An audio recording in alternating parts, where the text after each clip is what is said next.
him seeing my name on the list of speakers had nothing to do with him going inside. I hope he's listening wherever he is. Two ministers are there. Yes, but I'm talking about the Home Minister. I'm very disappointed he's gone. Doesn't matter, sir. I'm only disappointed. No problem, sir. I'm very happy you're here. I'm only disappointed. I don't know why he ran away, but okay. एक रोज अपनी रूह से पूछा कि दिल्ली क्या है. Sir, let me finish, sir, please. एक रोज अपनी रूह से पूछा कि दिल्ली क्या है, तो यूं जवाब में कह गई, ये दुनिया मानो जिस्म है और दिल्ली उसकी जान. Honorable Chairperson, I rise today to oppose the Delhi Municipal Corporation Amendment Bill 2002 as introduced on March 25th in this House, seeking the unification of the three municipal corporations of South Delhi, East Delhi and North Delhi, which had previously been trifurcated by the Delhi Municipal Corporation Amendment Act of 2011, which was passed in the State Assembly. The ostensible motive of the Union Government, as stated in paragraph 5 of the Statement of Objects and Reasons, is to bring about greater transparency, improve governance, and more efficiency in delivery of civic services. However, the timing of introduction of this bill in the backdrop of the delay by the Union Government in conducting the municipal elections in Delhi tells a rather contradictory tale. The State Government of Delhi had moved the Supreme Court only 1 week prior to this bill's introduction in this House, seeking expeditious municipal polls in Delhi and alleging brazen influence and flagrant meddling by the central government in election matters. Rajaji, please, Supriya ji, please. Immediately on the heels of the enactment of the Government of NCT of Delhi, GNC-TD Act 1992, the Delhi Municipal Corporation Act 1957 was amended with effect from October 1st, 1993. The salient feature of the 1993 amendment was that it vested control of the corporation in the elected government of Delhi, that is the State Government of Delhi. The insidious nature of this Delhi Municipal Corporation Amendment Bill 2022 is that under the garb of unifying the three corporations, the central government is seeking to usurp the power of superintendents hitherto vested in the government of the NCT of Delhi and assuming this power in itself.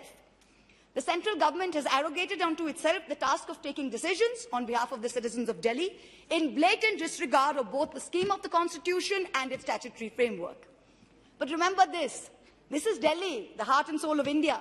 Janab-e-Kaif, ye Delhi hai, Mir aur Ghalib ki. Yahan kisi ki tarafdariyan nahi chalegi. What is wrong with the Amendment Bill 2022? This is once again a consistent pattern of blatant disregard of cooperative federalism by the Union Government.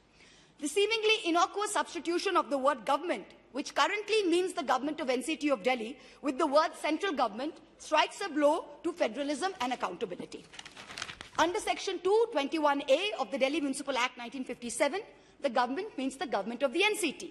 But now this Amendment Bill 2022, Section 2C, in Sections 1, 3A, 5, 6, 32A, 55, 56, 57, 193, 330A, and 499, for the word government, wherever it occurs, the word central government shall be substituted. Section 3 of the old Act said corporation to be notified by the government, maximum of 272 seats, and number of reserved seats to be determined by the government of the NCT. Section 5 of the new bill amends Section 3 of the old Act and says the corporation is to be notified by the central government, not the government of the NCT, a maximum of 250 seats, that is a reduction of 22 seats, and the number of reserved seats is to be determined by the central government. But there is no clarity, as Mr. Manish Tiwari before me said, there is no clarity on when this delimitation will be done. Section 479 of the old Act says any notification under Section 3A to be laid before the Legislative Assembly of Delhi, which is altering the number, name, area of any zone or ward. The new bill of 2022 requires that such notifications are now to be laid before Parliament. The powers of the state government now taken over by the centre include division of the area into zones and wards, delimitation of wards, power to alter or amend delimitation orders, declaration of assets by councillors, salaries and allowances of ward commissioners, power of the corporation to consolidate loans, and lots of other powers. Under the scheme of the Constitution of India, the power for unification, trifurcation of the municipalities of Delhi rests with the Legislative Assembly of the state and not with the Union Government. Article 243P, Article 243R, and Article 246S of the Constitution of India, read with Rules 8 and 9 and Entry 1 of the Schedule to the Transaction of Business of the Government of the National Capital Territory of Delhi Rules, 1993, very clearly assigned the power to constitute municipal corporations to the state. Yes, you can say that Article 239AA of the Constitution allows the Union Government to legislate on this, but it must pass the test of constitutional morality. The Constituent Assembly Debates 1948, Volume 738, lays out that constitutional morality means to bow down to the norms of the Constitution and not to act in a manner which would become violative of the rule of law. The central government, in bringing this bill, is in clear breach of constitutional morality. In addition, this bill is in violation of Article 243U of the Constitution of India vis-à-vis the delay in conducting municipal polls in Delhi. The polls were supposed to be in April 22. The State Election Commission had come out and even said that they would be on track when suddenly this bill was brought in. Article 243U deals with the duration of municipality and says clearly that any election to constitute a municipality shall be completed before the expiry of its duration specified in Clause 1. It is the classic example of the hypocrisy of the ruling party and of the central government that after years of crying crocodile tears for the lack of statehood for Delhi, today the same party, the same rulers seek to do away with the last vestiges of autonomy for Delhi citizens and for its state assembly.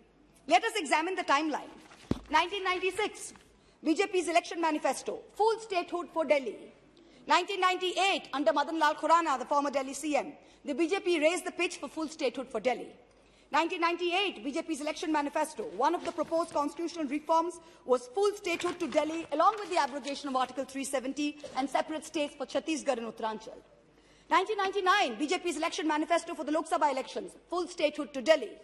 2003, the State of Delhi Bill, introduced by the BJP-led NDA government under Prime Minister Vajpayee, Deputy Prime Minister Advaniji, sent to Shri Pranab Mukherjee, who was then head of the Standing Committee for Home Affairs, for consideration. June 2013, the BJP supported full statehood for Delhi in the political resolution accepted by the party at its two-day national executive meeting in Goa, when the Delhi BJP president was Vijay Goel. 2014, BJP's vision document referred to full statehood for Delhi. Please note the about turn today. There are some holy men in the ruling party who say that they cannot tell a lie. There are some unholy men who seem to not be able to tell the truth. But the majority seem not to be able to tell the difference between the lie and the truth. That is a sorry situation today. Let us examine the allocation of funds to Delhi. The collection of direct taxes from Delhi alone in 2009-10 was 13,500 crores, and in 2021 was 70,800 crores.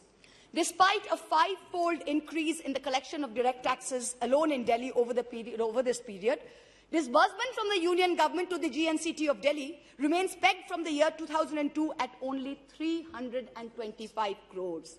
All the other states get enhanced share in central taxes, not Delhi. The 15th Finance Commission allocated grant in aid of rupees 4,36,300 crores for local bodies for the award period 2021-26, the five-year period. But as per this, the GNCT of Delhi, the local bodies of Delhi, were omitted on the principle that only states are covered under this award scheme and Delhi is a union territory. The centre has frozen the allocation of direct taxes to Delhi at 323 crores for more than a decade, whereas more than 40% of direct tax is contributed by Delhi alone.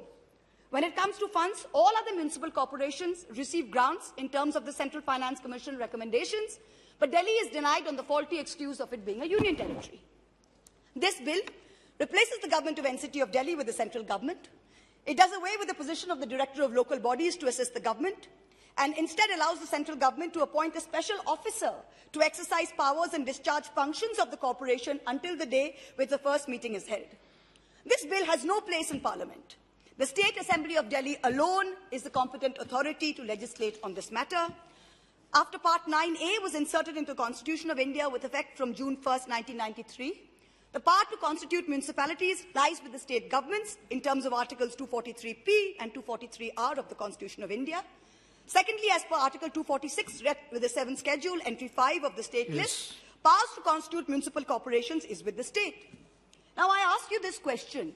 Modi hai to mumkin hai. We accept it. You have just won 4 states. No problem.